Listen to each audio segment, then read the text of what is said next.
رحم اللہ من قرأ الفاتحہ.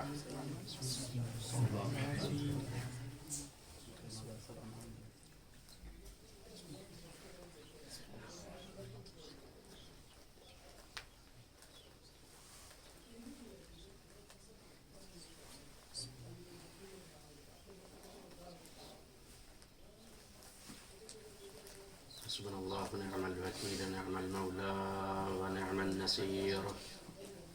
ما شاء اللہ لا حول ولا قوة الا باللہ العلی العظیم. اعوذ باللہ السمیع العلیم من الشیطان اللعین الرجیم. بسم اللہ الرحمن الرحیم. الحمد للہ رب العالمین. الحمد للہ الذی لا يبلغ مدحته القائلون ولا يحسن ماءه العادون ولا يؤدي حقه المجتهدون فترى الخلائق بقدرته ونشر الرياح برحمته ومدد بالسكون مهد عرضه ثم الصلاة والسلام والتحية والإكرام على مولانا ومولى الثقلين جد الحسن والحسين محبوب رب المشرقين والمغربين الذي سمي في السماوات بأحمد وفي الأرضين بأبي القاسم محمد. اللهم صل على محمد وآل محمد وعلى أهل بيته الطيبين الطاهرين المعصومين المظلومين المنتجبين الميامين المكرمين ولعنة الله على أعدائهم وقتلتهم وغاصب حقوقهم ومنكر فضائلهم ومنكر اسمتهم والشاكين فيهم والمنحرفين عنهم من يومنا هذا إلى قيام يوم الدين. أما بعد فقد قال الله الحكيم في كتابه الكريم وقوله الحق وهو أحسن القائلين وأصدق الصادقين. أعوذ بالله من الشيطان الرجيم. بسم الله الرحمن الرحيم. يا أيها الذين آمنوا كتب عليكم الصيام كما كتب على الذين من قبلكم لعلكم تتقون. صلوات محمد وآل محمد. اللهم صل على محمد وآل محمد. قرآن مجید کے جو اعجازی الہامی وحیانی اور تمام تر صحیفوں میں تمام تر کتب میں افضل کتاب ہے جس کے اندر تمام تر علوم پائے جاتے ہیں. وہ الہی کتاب میں ذات وحدہ لا شریک اپنے خاص بندوں کو مخاطب کر کے یہ ارشاد فرما رہا ہے. میں نے لفظ خاص اس وجہ سے استعمال کیا کہ یہاں پر خاص اسلام کے مقابلے میں ہے، ناس کے مقابلے میں نہیں ہے. ناس کے مقابلے میں خاص جو ہے وہ مسلمین ہے اور مسلمین کے مقابلے میں خاص جو ہے وہ مومنین ہے. اور مومنین وہی ہیں کہ جو محب اہل البیت بتمام معنی بصحیح معنی اور بحقیقی معنی وہی مومن ہیں. لہذا قرآن مجید میں یہ ارشاد ہو رہا ہے کہ اے صاحبان ایمان، اور آپ اہل علم ہیں، اہل فضل ہیں، آپ کے ذہن میں ہیں، آپ نے اپنے اساتذہ سے سنا بھی ہوگا کہ ہمارے یہاں جب کہا جاتا ہے یا اماں تو ظاہر سی بات ہے قرین متقابل اماں کے مقابلے میں ہے خاصہ. تو جب اماں کہا جاتا ہے تو اہل سنت مراد ہوتے ہیں، اور جب خاصہ کہا جاتا ہے تو فرقہ ناجیہ منجیہ اہل بیت علیہ السلام کا مسلک یعنی مذہب تشیع کے جو حقیقی قرآن اور اہل بیت کو اپنے دامن میں لیے ہوئے ہے اور جس کے ساتھ سعادت دنیا اور سعادت عقبہ ہے، وہ وہی ایمان ہے کہ جو اہل بیت علیہ السلام کی محبت کے سائے میں. صلوات پڑھ دیجئے محمد وآل محمد. اللهم صل على محمد وآل محمد. قرآن مجید کی اس آیہ باقی ہدایہ میں 3 جز ہیں. پہلا یا ایھا الذین آمنوا، خطاب صاحبان ایمان سے،